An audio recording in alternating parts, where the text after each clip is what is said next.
Now, how does a less competitive Singapore, a 4-day work week, and a more gracious and open-minded society sound to you? Well, those are some qualities that 150 teenagers from 4 polytechnics say they want to see Singapore have in 20 years.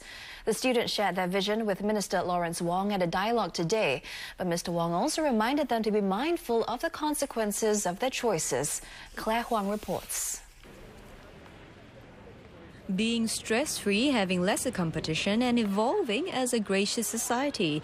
These were the running themes at the dialogue session, which is part of our Singapore conversation. But Mr Lawrence Wong tempered some of the youth's suggestions, pointing out the need to consider the broader environment.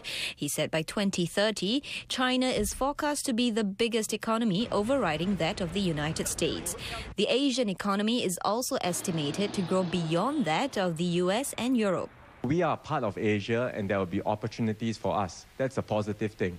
But the challenge is that within Asia, there will be many other cities competing to be the focal point. And it's not to be taken for granted that Singapore will be where we are today, because other cities are growing much faster than us and the drive to get ahead is very strong. All of us can choose, but we must be mindful that there are consequences behind these choices.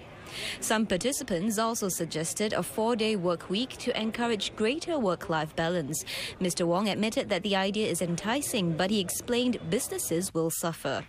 A part of the dialogue was also devoted to foreign talent. Mr Wong said they are necessary as the country's population ages.